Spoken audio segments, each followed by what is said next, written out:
This is Joy News Prime with me, Ernest Mino. In this bulletin, Education Minister and leadership of UTAC to appear before Parliament over the impasse that has left university education hanging in the balance. The students are stranded. Whatever is happening, I think we the representatives are entitled to know. So it may be appropriate for us to program for the minister to address the House.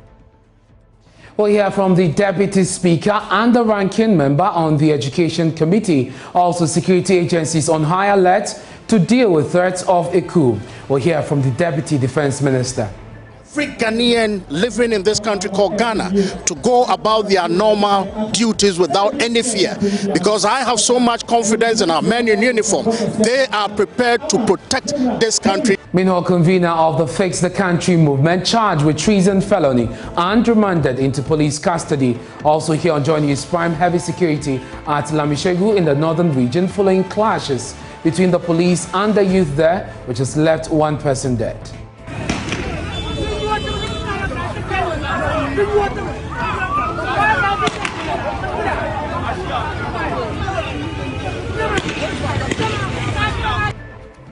The MP for the area, Haruna Drisu, has described as worrying the reckless shooting by the police personnel in the region in recent times. The General of Police, Ibrahim, has taken interest in. This is the third time we may not be able to control and maintain law and order. Details of these stories and more here on Joy News Prime. You're live on DSTV, channel 421, Go TV. It's 144. This is your home of independent, fearless, and credible journalism. Stay tuned for details.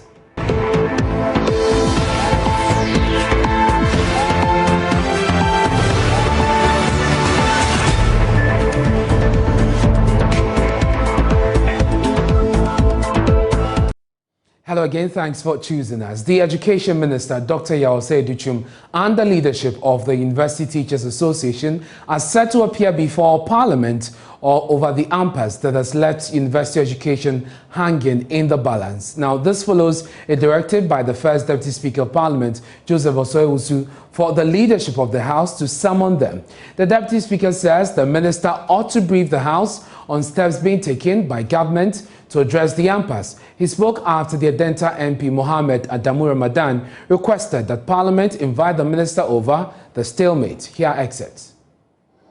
He and I know, and that's Honorable Ramadan. Mr. Speaker, when he came to the House, I took time to take him through the procedure. And he knows that if he's genuinely concerned, he should file a question. If you want to know about some of these things, or go through your committee chair, the committee can engage the minister. What committee do you serve on? Yes. Honorable Leader, the leadership can also yes, Mr. Speaker, yes. For the minister yes. to address Mr. Speaker, that is correct. Mr. Speaker, I taught him a lot of the rules. He is not applying them correctly. So, Mr. Speaker, he should file a question or make a statement on it, so we would escalate it from there. But would the leadership consider? But Mr. Speaker, I can... This is not addressed at you. Mr. Speaker, it appears that his application is finding favor. Not just his application, the issue is finding favor. Very well. Because our university students are stranded. Whatever is happening, I think we the representatives are entitled to know. So it may be appropriate for us to program for the minister to address the House so we can share whatever our own opinion and other views. Mr. Speaker, I'm guided. Mr. Speaker, just for abundance of caution, you have guided the deputy leader who is holding forth for the majority leader in presenting the business statement. Two important issues have been raised, Mr. Speaker. Our universities have been closed down following the strike of the University Teachers Association of Ghana, which is affecting and disrupting normal academic life in all our tertiary institutions. Our young students are affected. It's impacting them even in terms of their stay. And Mr. Speaker, it's appropriate, as you've guided the deputy leader, that the Honorable Minister for Education and Employment are requested, or Mr. Speaker, as it may please you, the Employment Committee of Parliament must take interest in this particular matter. Industrial disputes are inevitable, they would happen, but when it takes a longer period to resolve them, it paralyzes normal academic life. So, leader, take Mr. Speaker's guidance much more seriously and don't let that attract the flimsy side of you as you observe. Let's go to the phone lines now for more on this. We're joined by the ranking member on the Education Committee, Peter Nochukotui. Thank you very much, sir, for joining us here on Joy News Prime. When can we expect the Minister and UTAG to appear before the House or the committee? Yeah, thank you very much. Earlier last week, the chairman and myself had the opportunity to meet with the Minister for Education to brief us on what steps he had taken so far to resolve the impasse. He briefed us, and we also came back to brief our committee members.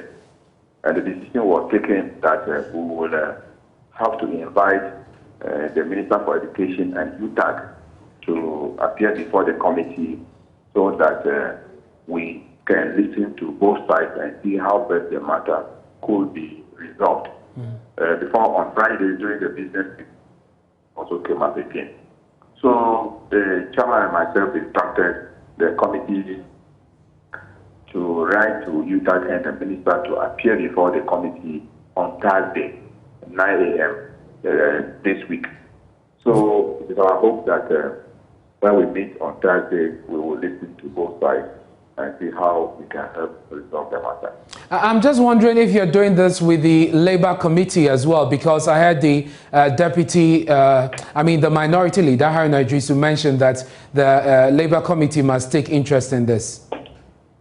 Yes, we are also thinking of inviting the Minister for Employment and Labour Relations so that we can probably it's also part of the resolution of the impasse. So it is part of our plan also that he should also attend the meeting on a Thursday. Now, Honourable, there have been calls for universities to be closed. Your take on this? For now, my information is that many left the university campuses for home because they wouldn't like to spend the little money given their parents. So they are back home with their parents. I'm sure it's only those from faraway places who are remaining on campus. We are hoping, and I'm sure that's what the University Council has also been hoping, that the matter will be resolved within a very short time. And if the students who are going to suffer, work will continue on the campus is all right, but it will suffer. So we are of the view that we should resolve the matter quickly. God willing, by the close of this week, we should come to a compromise, and the conference should also play its part so that the university can resume academic work early next week. That is our prayer. Thank you very much. The closure will not be in the best interest of anybody now.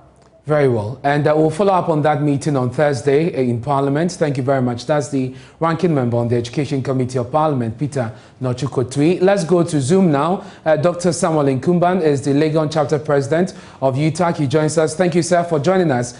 Tomorrow, you have to report to the court for the second time on your negotiations. Can we expect a report of some progress made? Fortunately, I must say it's a no answer because Thursday, after the court proceedings, when the judge directed that we report back on Tuesday, as we speak, we have not had any engagement formally with our employer. And literally, that is what there is to report to the court tomorrow. And so from Thursday through Friday, over the weekend until close of day today, we have not had any formal meeting with our employer, and that is the state of affairs. Is that also to suggest that government has not made any proposal yet or any commitment whatsoever to bring you to that position of compromise? The answer is yes, on grounds that after the previous Thursday's court meeting, we were given 1 week within which to report back to the court. Within the 1 week, 2 meetings were had. In these 2 meetings, government had not made any offer in relation to UTAC's demands. The indication from the side of government is for UTAC to call off the strike before they make an offer. UTAC general membership across the country is of the opinion that we were at that crossroad. Last year, we had to suspend the strike based on an MOA, and that MOA was not carried through. And so for UTAC members, it is kind of breakpoint where you go make an agreement, you say that within a certain time frame, things are going to get done, and they are not done.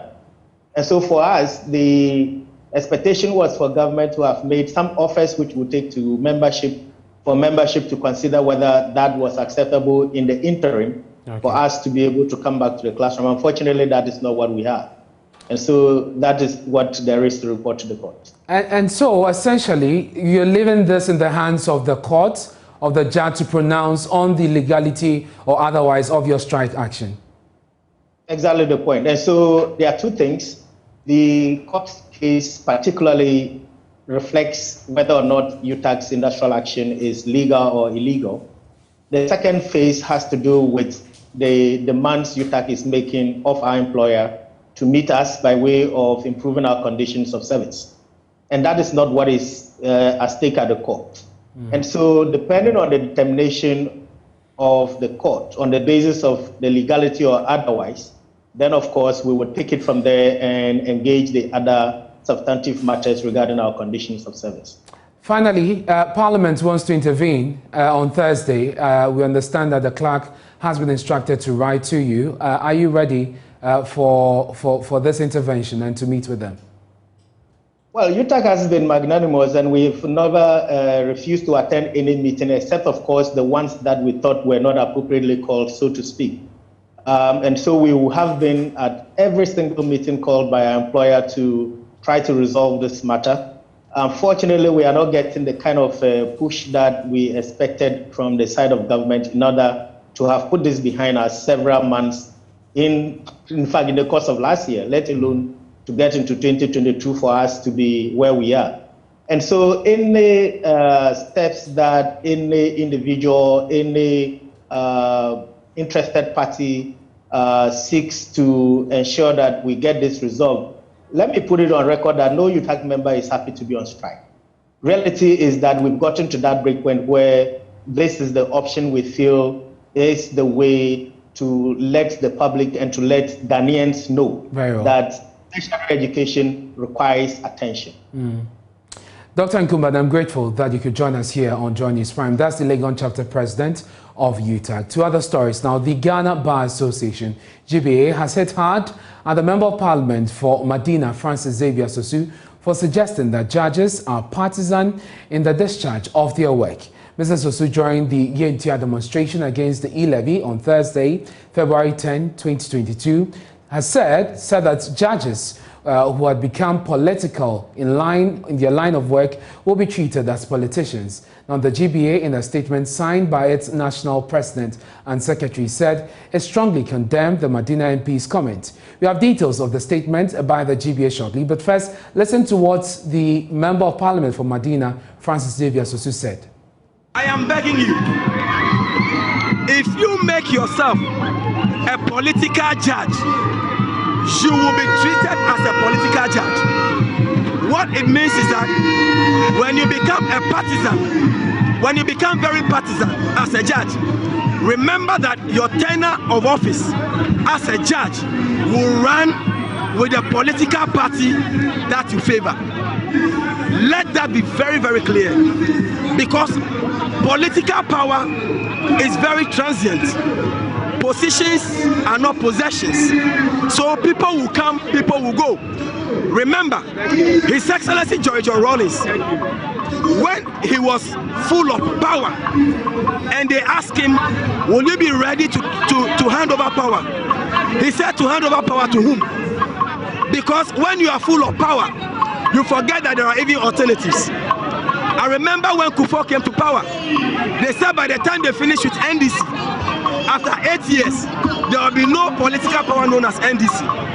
It shocked him when Mills became president of the Republic of Ghana. So the current regime must be mindful of our political history and know that the power they hold today, tomorrow they may not have that power. So that's exactly what the Medina MP said, Francis Xavier Susu. Let me now bring you details of that statement issued by the Ghana Bar Association. So it says that the Ghana Bar Association, GBA, has noted with a quiet and grave disappointment the assertion by Francis Xavier Susu, Esquire, that some judges are political judges. The said assertion by Francis Xavier Susu, Member of Parliament for Medina constituency, was made during an interview he granted the media and is contained in a video that is available on social media. It continues by saying that in the interview, lawyer Francis Xavier Susu seemed to have suggested that the tenure of office of judges is tied to the tenure of the political regime and the way judges are appointed, and further that, quote, political judges will be treated politically. He also said that, quote, political judges would lose their offices when the political regime whose bidding such judges do are no longer in power. The GBA finds the assertion by Francis Xavier Susu, Esquire, very unprofessional, unfortunate, irresponsible and distasteful, and seems marks of deep-seated ignorance, as the tenure of judges per the Constitution 1992 and other relevant laws is never in any way whatsoever tied to the tenure of the political regime and the way judges are appointed. It says that judges, unlike political office holders, are not elected into office. Hence, it is reckless for anybody to give the slightest suggestion that the tenure of judges are linked to the tenure of political regimes and the way the judges are appointed. The legal professions actually goes on to talk about what is required of the lawyer as a professional, and of course the GBA issuing their disquiet about the utterance of the Member of Parliament.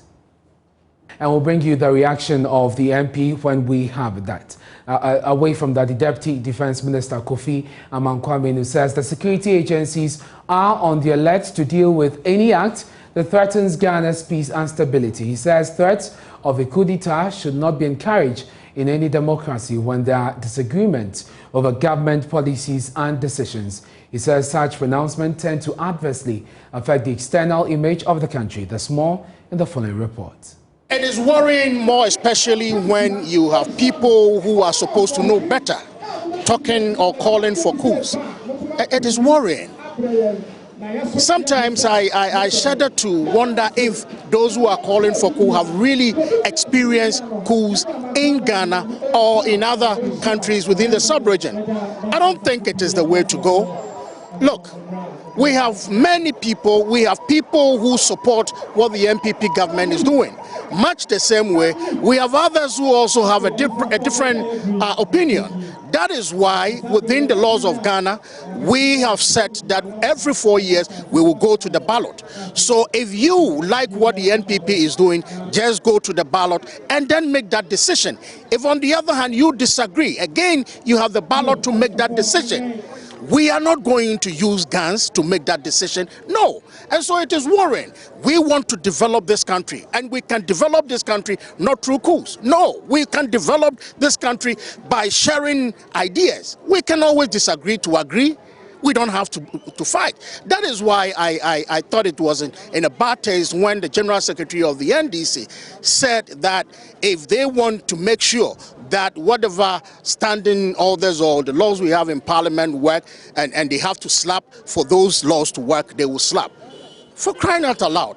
Parliament is not a boxing arena, and nobody wants to go there and box. We go to Parliament to debate. We go to Parliament to share ideas. It's a place where we always agree or disagree to agree so that we can push the country forward. If we go to Parliament and we begin to box ourselves, then you can imagine what will happen to this country.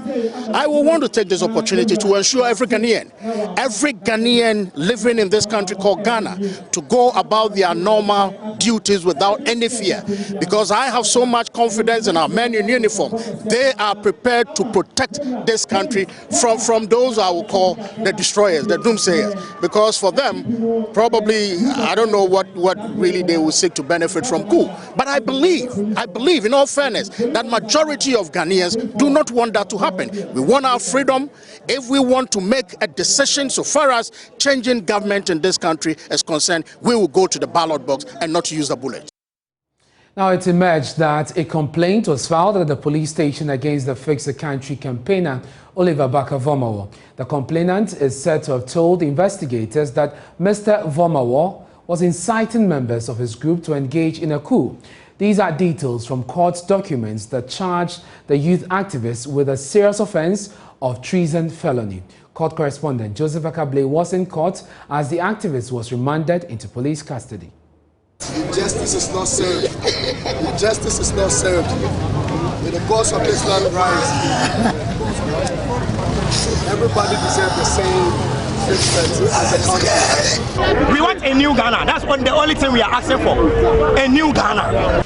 DSP Sylvester Asari informed the court that some time ago the police received a complaint that Fix the Country campaigner Oliver Barker-Vormawor intended to incite persons to engage in a coup. He said investigation did reveal that he indeed carried out this incitement on social media. So this is what formed the basis of the charge of treason felony leveled against him. Mr. Barker's lawyers, led by Akoto Ampao, informed the court that as far as they are concerned, the police had breached his rights in that they failed to put him before court within 48 hours. The response from DSP Sylvester Asari was that they had attempted and reached out to the Chief Justice's office to find out if there was a court that will sit and hear the matter on Sunday, but that was not successful. Hence, the decision to bring him to court on Monday.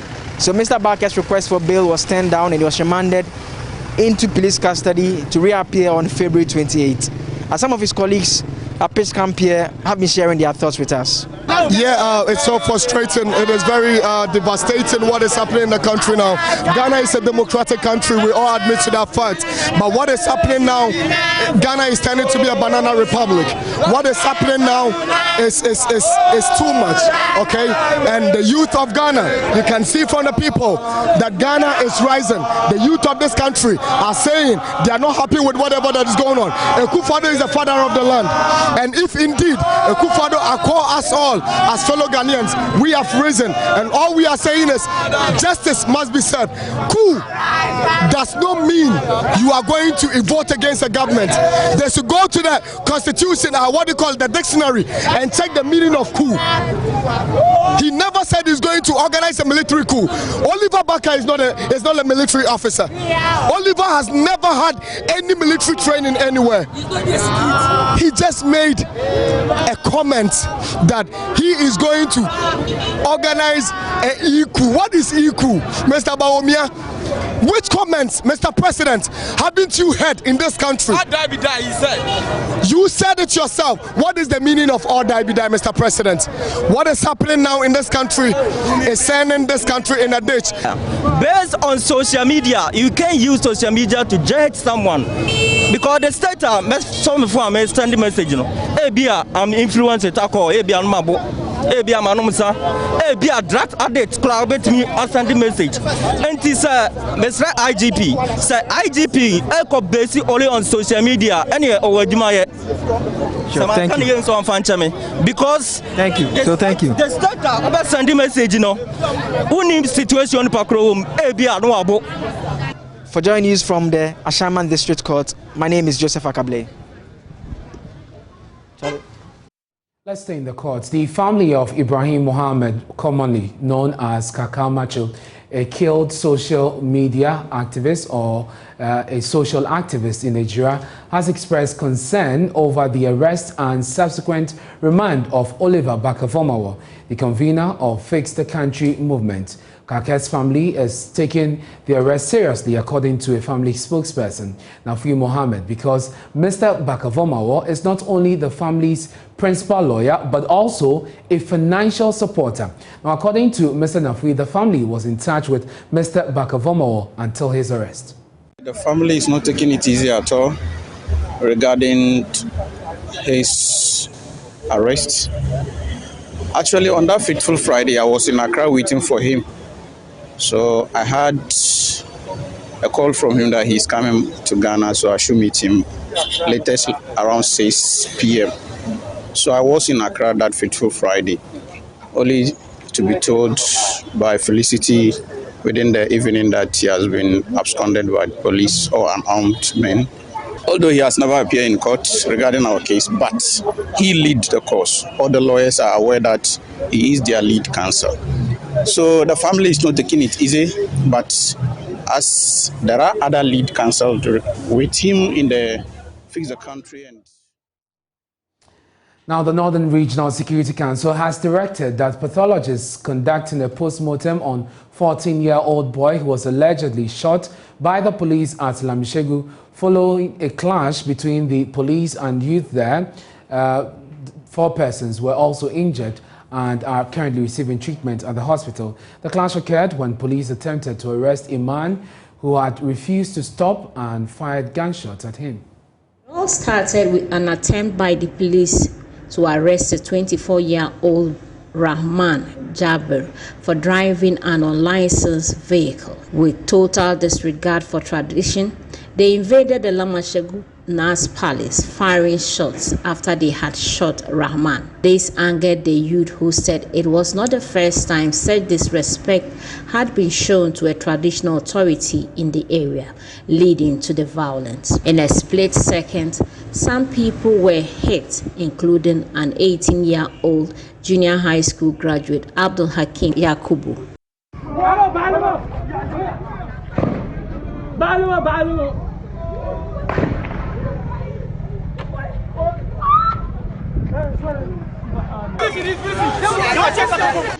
At the home of the late Hakim this morning, it was a moment of grief. His father, Yakubu Shaibu, could not hold back his tears as he tried speaking to the media.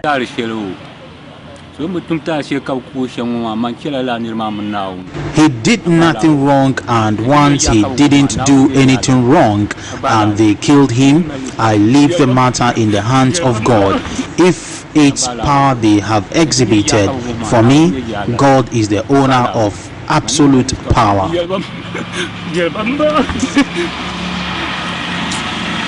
To help calm tempers, the Regional Security Committee met with the chief to help appeal to the youth to remain calm. But Naziblim Mahama had a strong word for Rexel.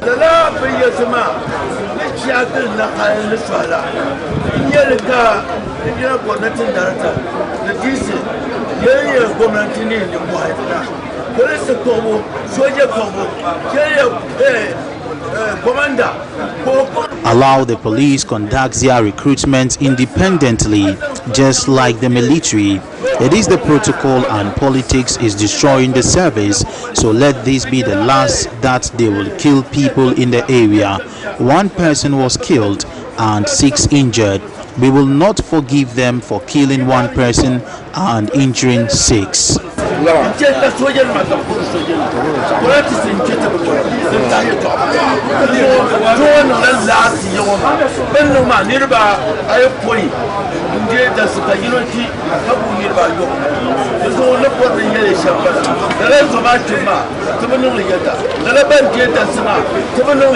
MP for Tamale South and NDC leader in Parliament, Harry Nedrusu, joined in the campaign to appeal to the youth to ensure there's peace in the area, but called for an end to what he said is a barbaric act of the police in the area.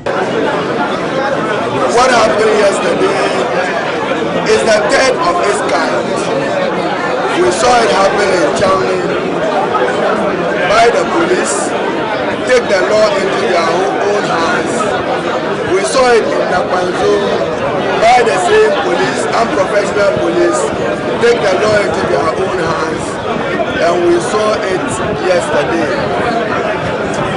Enough is enough, and enough of their unprofessional conduct, enough of the tyranny of the people of Tamale under the police.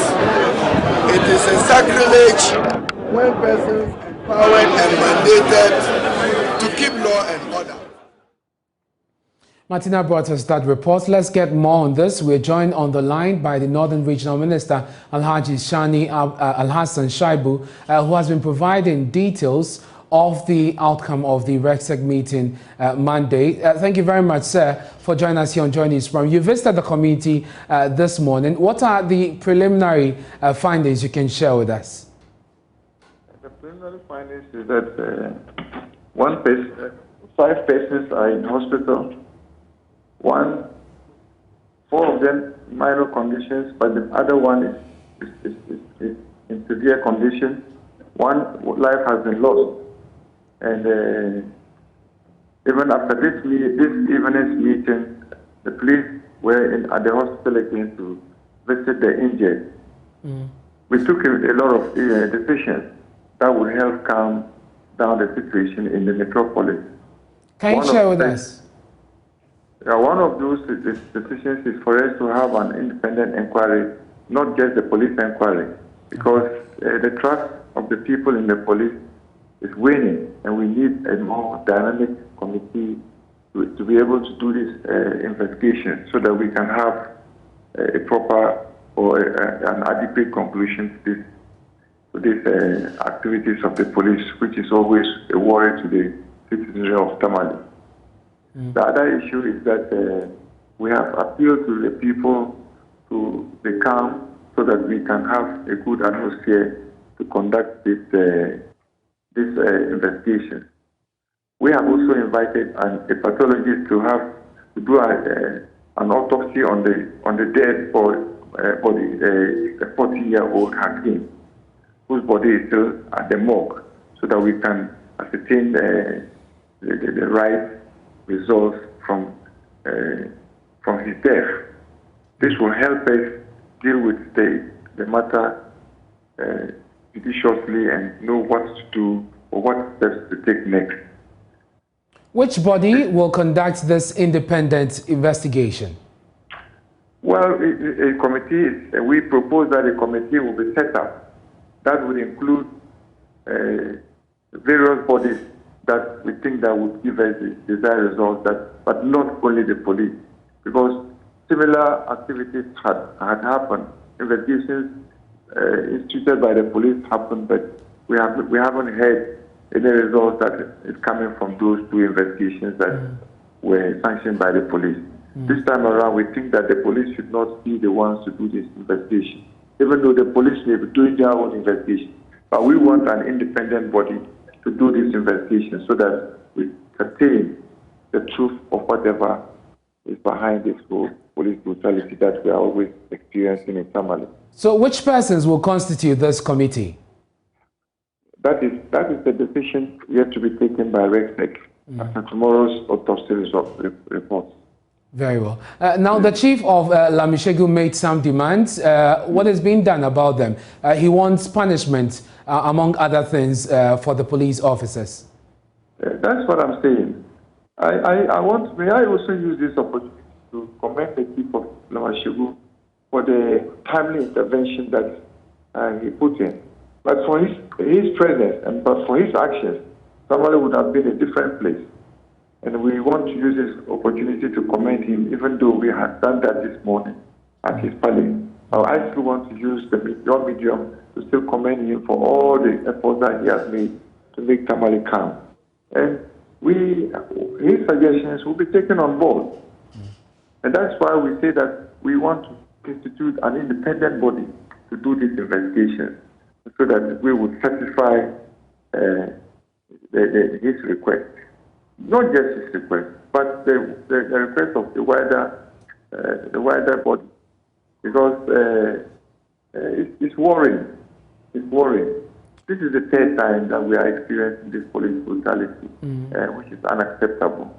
Very well. I do not condone that thing. I think that a proper investigation must be made to allay the fears, because the police are supposed to be the friends of the general public. That is so. And if we are seen to be antagonizing each other, I don't think that is proper. Alhaji, I'm grateful. I also want to use this opportunity to appeal for calm so that we would have the peace and the opportunity to do in these investigations so that a good result will be produced from it.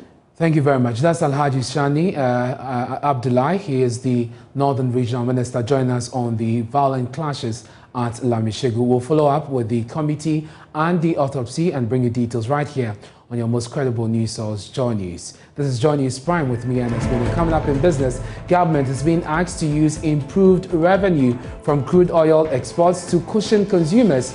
New data from the bulk oil distributors show that fuel prices are expected to go over 4%. We'll bring you details after this break. Charles Aite is on standby.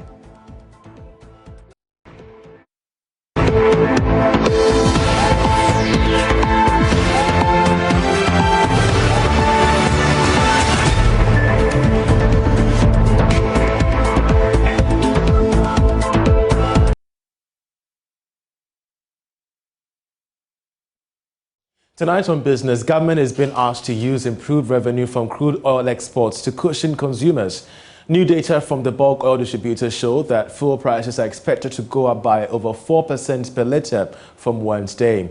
The 2022 budget pegged a barrel of crude oil at $62.5, but with the commodity traded at a high $95 a barrel, government is said to have made some windfall. Speaking on Business Live, Executive Secretary of the Chamber of Petroleum Consumers, Duncan Amwa, says the extra revenue can be used to support importers and distributors of the fuel to cushion consumers. Government could simply safely decide that between 62.25 to 94.95 currently, you are dealing with over $30 a barrel. If government decided I'm applying $10 a barrel to the local market, it should suffice to be able to cushion the bulk distribution companies, the BDCs who import fuel for all of us. Why we say this, Darrell, prices are set to go up again by 20-30%. Right. Once that happens, by 4-5%. Once that happens, there is a new benchmark value of 7.78, 7.8. And because fuel prices are incremental, if you have to now even reduce from 7.8 by another 30, you now come to 7.5. You do not much. But if you're able to sustain it at 7.5 or 7.2 or 7.3, anytime you need to come down, you easily go into the 6th region. Unfortunately, we wait week in, week out for government interventions which never come. Unfortunately, again, government also happens to be the largest consumer within the country. Automobile company Zunda Tech Ghana Limited has opened a new office near Ejisu in the Shanti region. The company has pledged to offer quality services to the business community there. Prince Apia was at the ceremony and has this report for us. The Ghanaian-based automobile company Zunda Tech Ghana Limited specializes in the sale and distribution of heavy and light-duty vehicles. Since it began operations in 2010, the growth in the transport sector, mining and construction has defined their focus. Zunda Tech operates a combination of automated and manual vehicle assembly plants to harness the process of vehicle assembling. Deputy Minister for Trade and Industry, Michael Ochre-Befi, says government will continue to create the enabling environment for the private sector to boost the socio-economic fortunes of the Ghanaian people. He spoke at the opening of the Adako Jache branch of Zunda Tech Ghana Limited. With a growing demand for heavy-duty trucks arising from growth in the transport, construction, mining, and other related sectors, Zunda Tech has positioned itself to become a leading assembler and supplier of trucks, including Sino-truck old tipper trucks, Lingang excavators, and payloaders, Shantui, payloaders, bulldozers, graders, rollers, backhoes, four-land light-duty trucks, Zunda tricycles, Fiat beds, low beds, and farm tractors. Furthermore, Zunda Tech is assisting artisans with technology transfer and capacity building so that they can assemble high-quality drugs for both domestic and the international markets.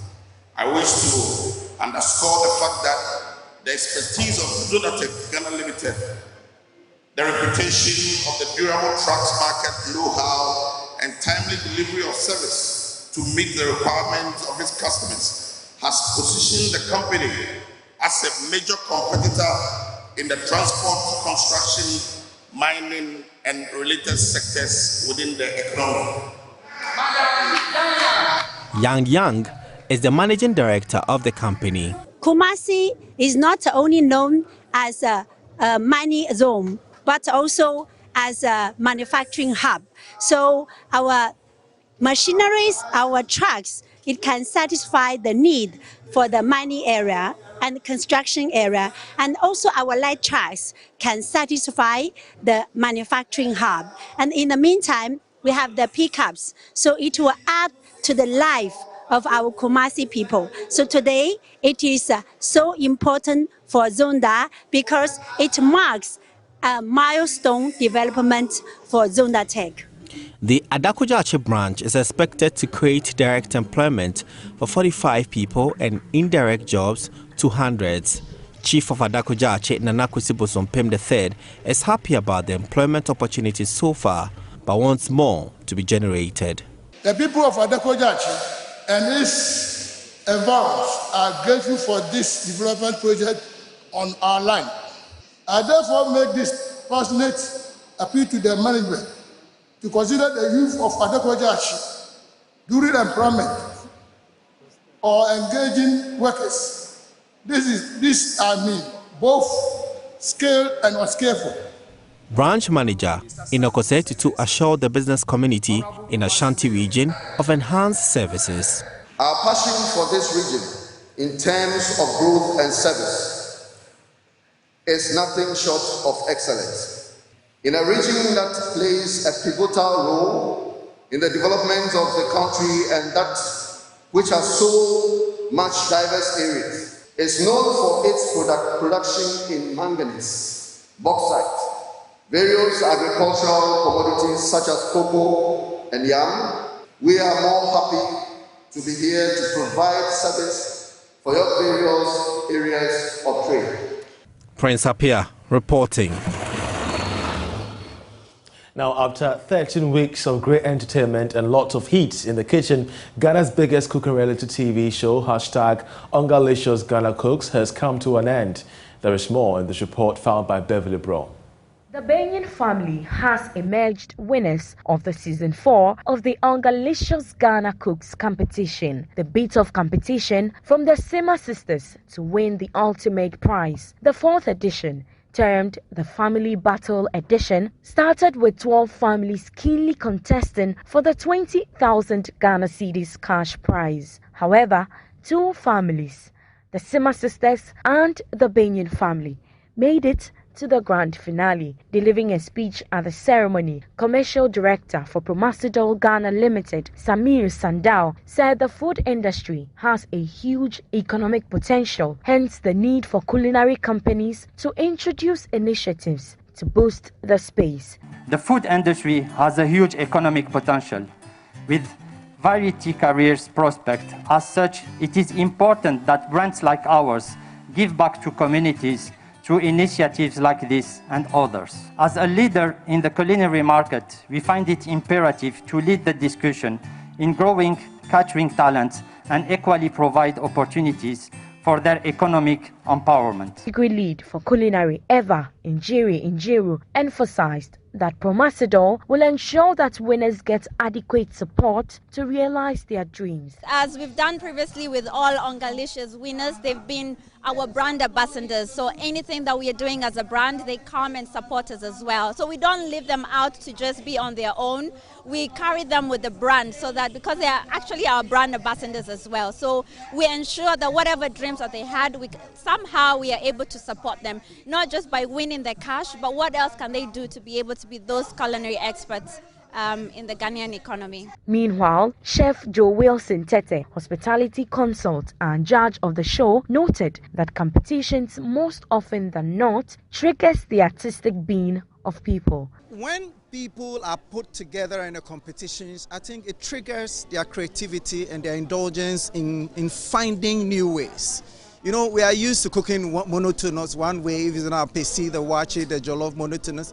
But when we put people in a competition like that and you push them, especially where they are given mystery boxes, they do not know what is in them and yet they have to come out with meals that we're going to taste and say it is good, it is not good, then people's creativity is pushed to come out. On the night, contestants were tasked to make a 3-course meal, a starter, a main meal and a dessert within 45 minutes. The Benyon family expressed their utmost gratitude to Promasidol for organizing the contest. We are happy. It hasn't been an easy journey. It has been hell from the entries through to the audition. But then, in all, we've done well. We know we did it. Everybody was a winner. Everybody did their best. If I look at where I started and where I am now, having this opportunity is so awesome. So I say very big thank you to Onga Company who supported us and brought this very program. I'm so grateful. Hello, good evening and welcome to the sports segment here on The Journey. It's Prime with me, Oreku Ampofo, head coach of Asante Kotoko. Prosper Ogum Nate says that he would not refuse the opportunity to lead the Black Stars should he become available to be in the dugout. The former Wafa boss had been mentioned on a number of occasions by former Ghana Football Association President Dr. Nyaho Tamaklo as one of the names to be considered for the Black Stars coaching role prior to the appointment of a new technical team.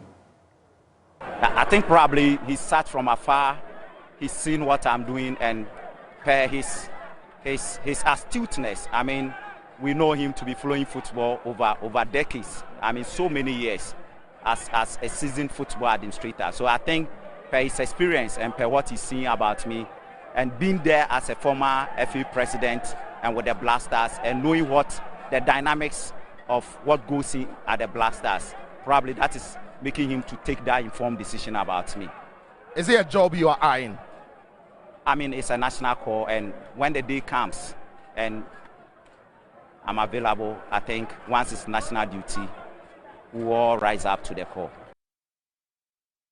Some boxing, and the Ghana Boxing Promoters Association is unhappy with the Ghana Boxing Authority in the wake of the rumored 300% increase in boxing license fees. Promoters pay 500 Ghana cedis annually to have their licenses renewed, but that amount has been reportedly increased to 1,500 Ghana cedis. The president of the Ghana Boxing Promoters Association, Alex Ntiamwa, is a worried man.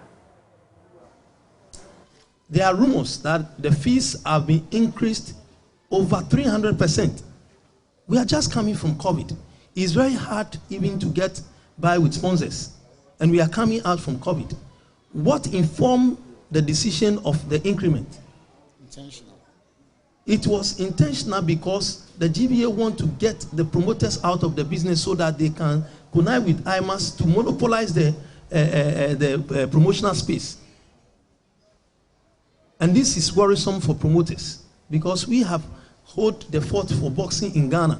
Some of us, we have deep down to our pockets to be able to push boxing to this level so that in future a sponsor or a media company can come in.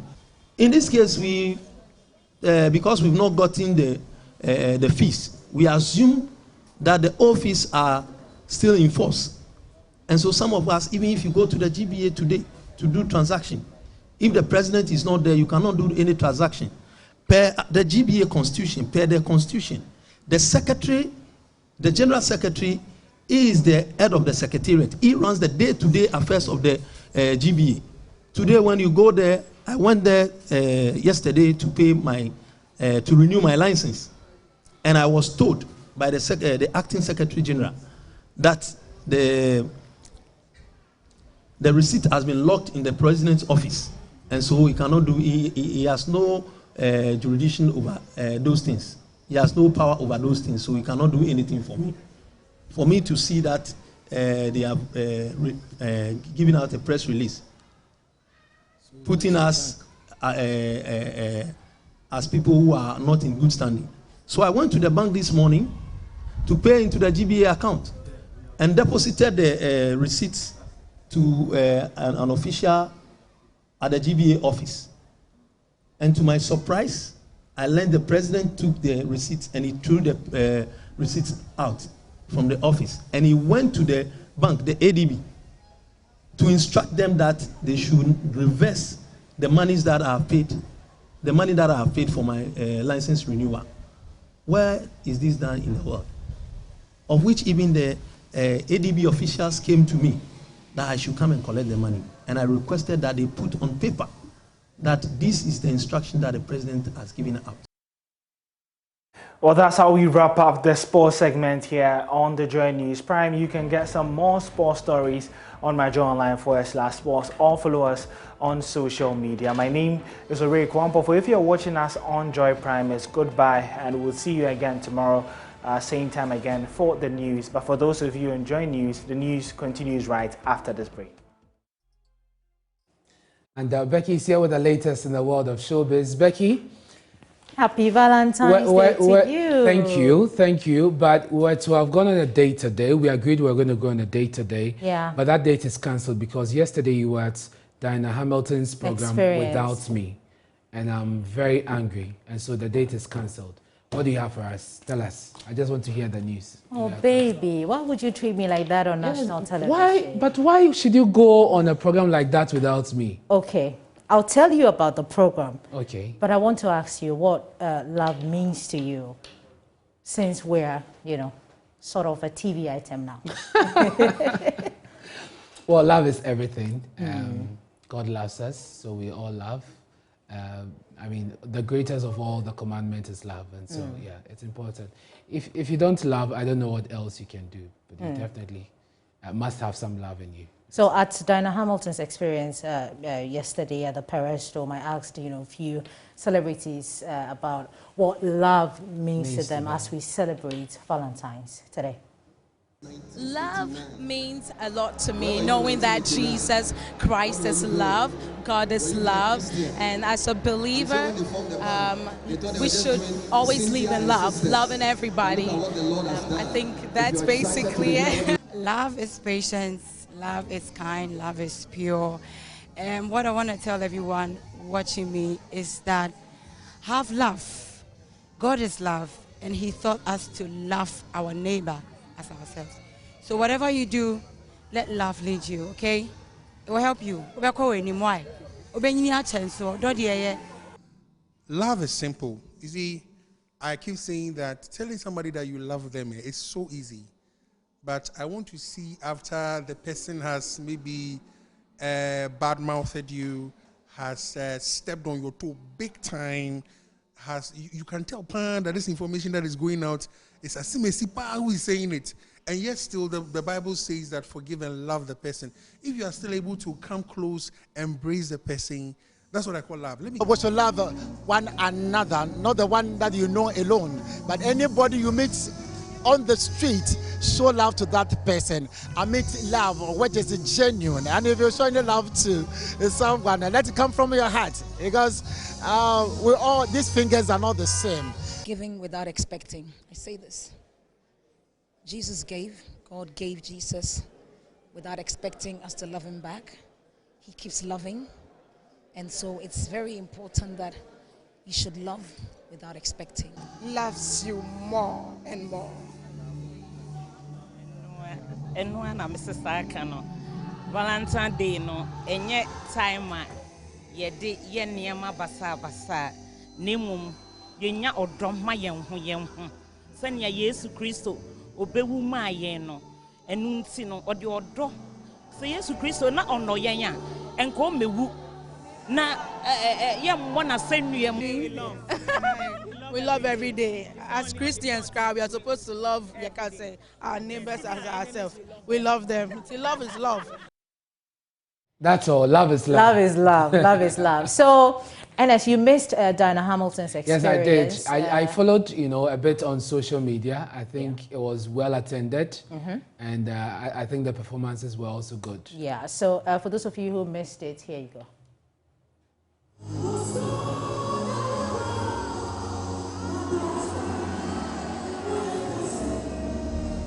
This year, patrons of Awake Experience with Diana Hamilton were treated with an unforgettable pre-Valentine's Day present in worship and praise, with the likes of legendary gospel group Daughters of Glorious Jesus.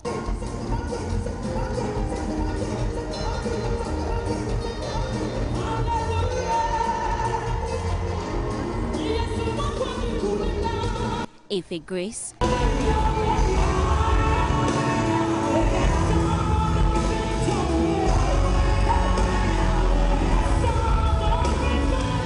Koda,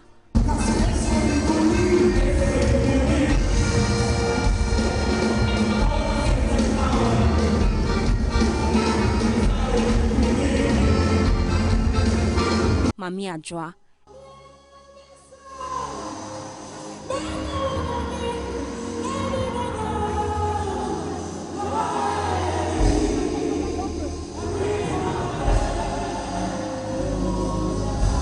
and many more. The love of God was manifested throughout their performances. Then came the icing on the cake.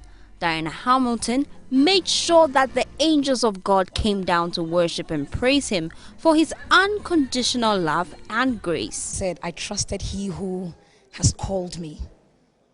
And tonight, he's shown himself strong again. Again, I've seen people worship. I've seen people pray. I have prayed with them. And it's been amazing, and I'm just grateful to God. So, what stood out for you at this year's event? Some patrons spoke to Joy News.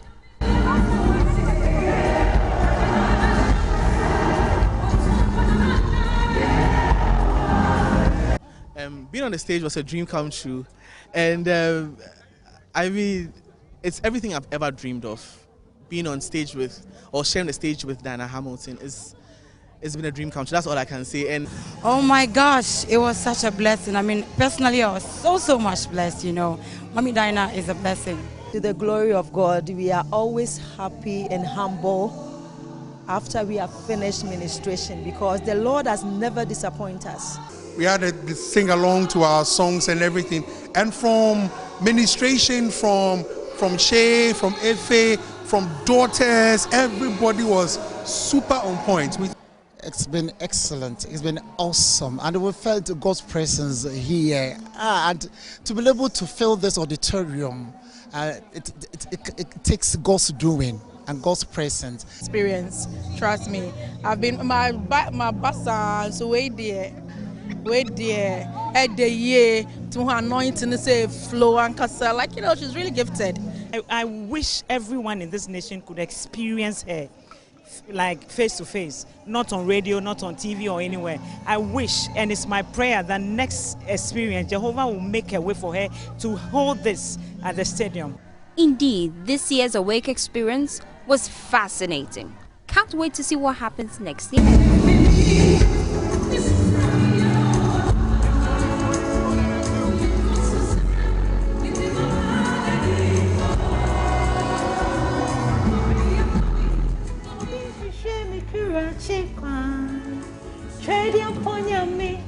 When he call me Oda, Odi da da da, Odi da. When he call me home, da da, Obai, Wompini, Mobon Sanfa Charlie, yeah, praise the Lord, praise the Lord. Let's talk about the Super Bowl halftime performances. Oh, by the way, let's take time to just congratulate Dinah. That was beautiful. The lineup solid. I like the fact that she's pulling up the younger ones and still connecting to the old generation as well. Yeah. Congratulations to you, Diana Hamilton. You know that the Kumasi edition is happening this weekend. Yeah. And so you should look forward to that one. Maybe we can go together. Yeah, we can go together. You can make amends. Okay, I will. I will. But the 2022 Super Bowl kicked off February 13 yesterday at the Sophie Stadium.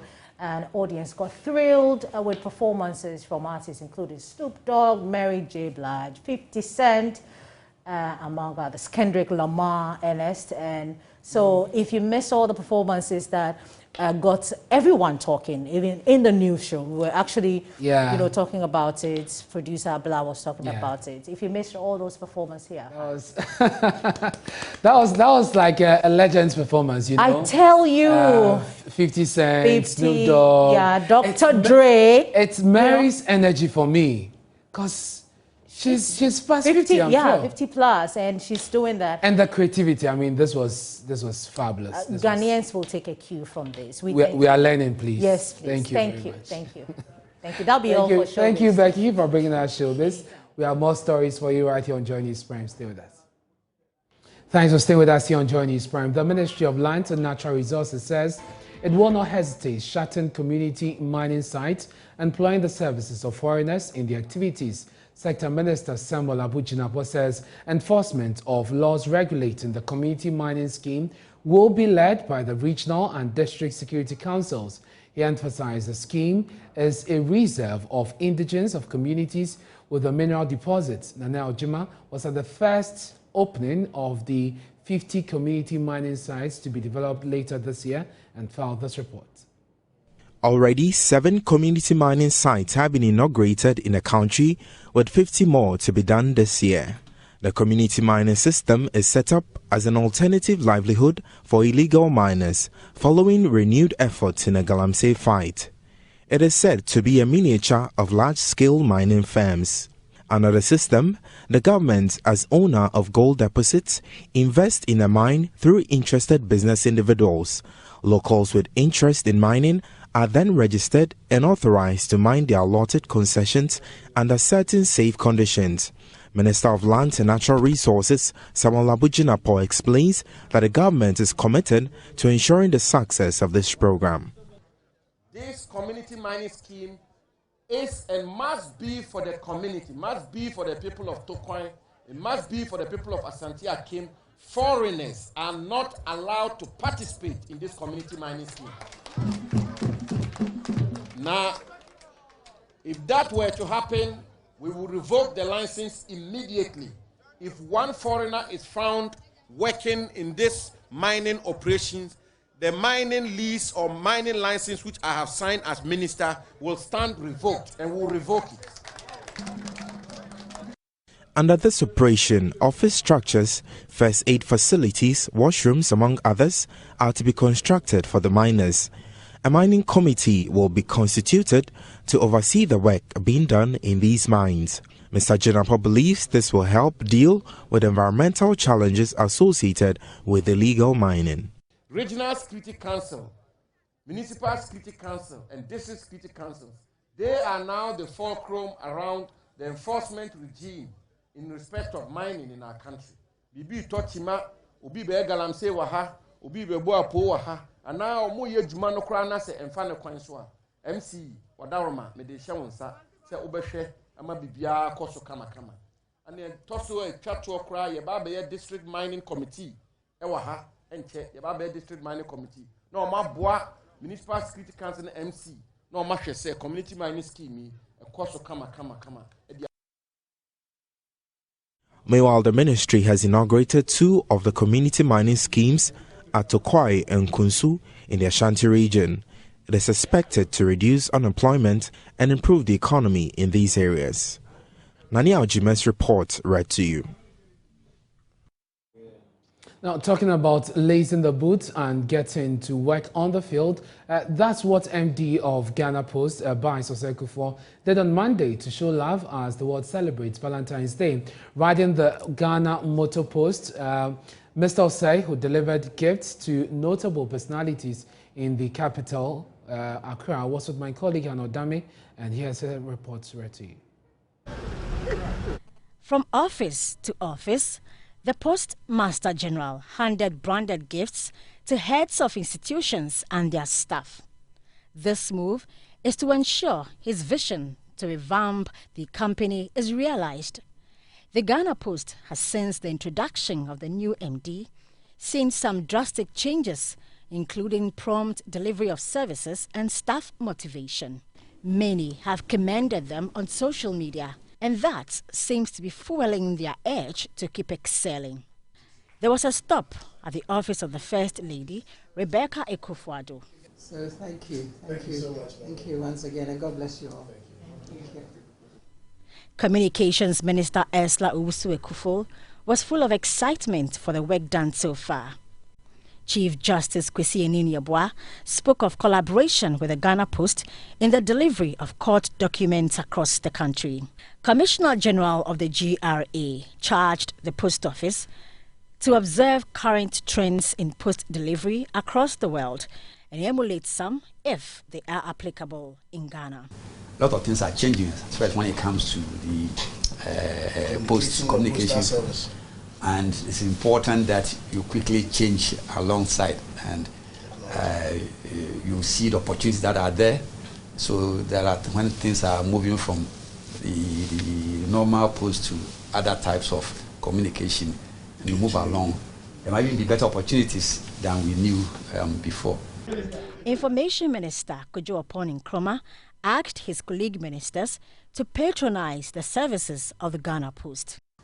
We believe that as a ministry, a lot of the dispatches that we send around would need to be sent very quickly, securely, quickly, and in a manner that we are sure will get to the right person, have to be done through you.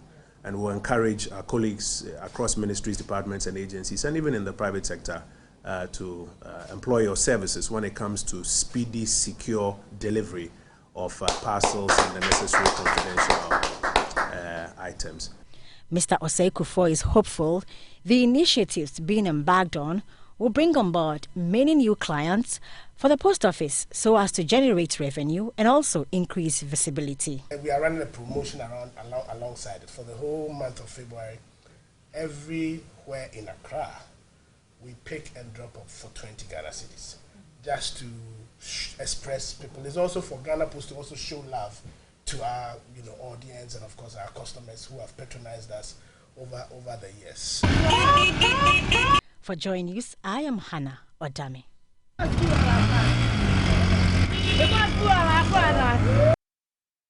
And Valentine's Day is celebrated annually to affirm love and affection to partners, family and friends. But the season is also an opportunity for traders to maximize profit by stocking items in red flavor.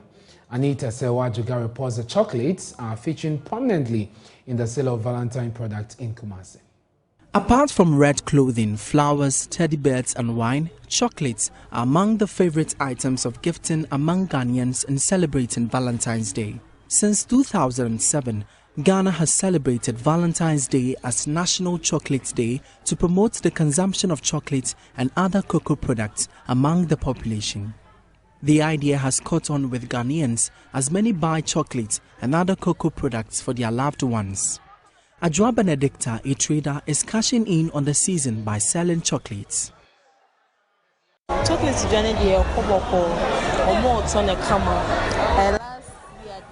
chocolate business is really booming. It was slow last year, but sales this year is good.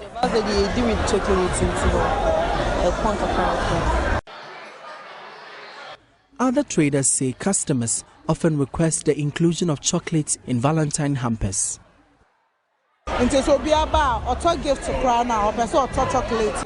All my customers want chocolates included in their hampers. Because the chocolates are Valentine. A number of businesses take advantage of the season of love to make good profits from the sale of packaged Valentine gifts. Some businesswomen who spoke to Love Business News say discounted prices on preferred products help increase sales. For Valentine's Day, people prefer that I probably give a 20 or 30% discount rather than a hamper. Then the person chooses what she wants. It's the season of love, and I'm right here in the Central Business District to find out how traders are planning to celebrate Valentine's Day. So join me and let's find out. It's Valentine's Day. Come on, Maya. Valentine's is for the young folks.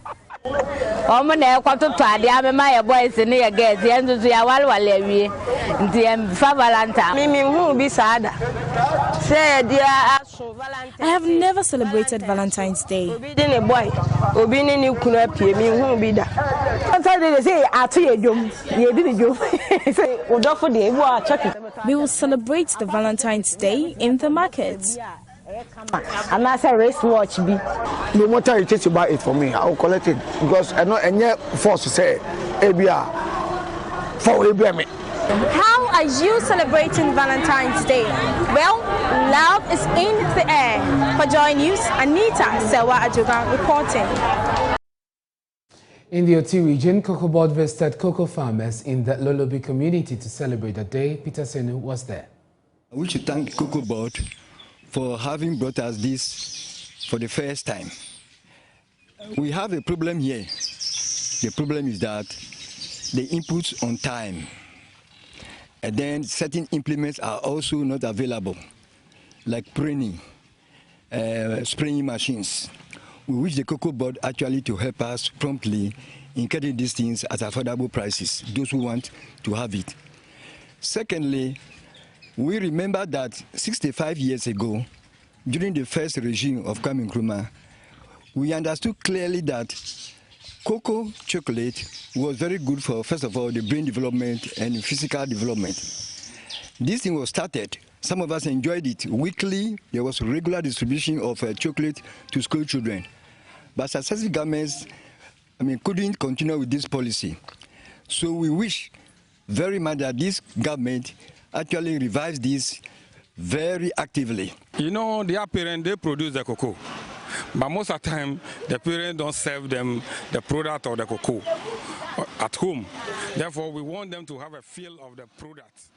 That is the reason we took. And that's our show for today. Many thanks for your company. Please log on to myjoyonline.com. You find more stories there. I'm Enes Mino. And coming up after Hotline documentary this evening on PM Express, here on the Joy News channel, the debate on the fine line between free speech and professional journalism. This is coming on the back of the arrest of journalist Bobiansa, the ASEPA boss Mensa Thompson for publication of false news, and now the arrest of the Fix the Country convener Oliver Baka-Vomawo. So what is the line between the right to free speech and your responsibility not to be reckless? Evans Mensa will be joined by the panelists on your screen for this conversation. Thanks for your company. Stay tuned in. Join us.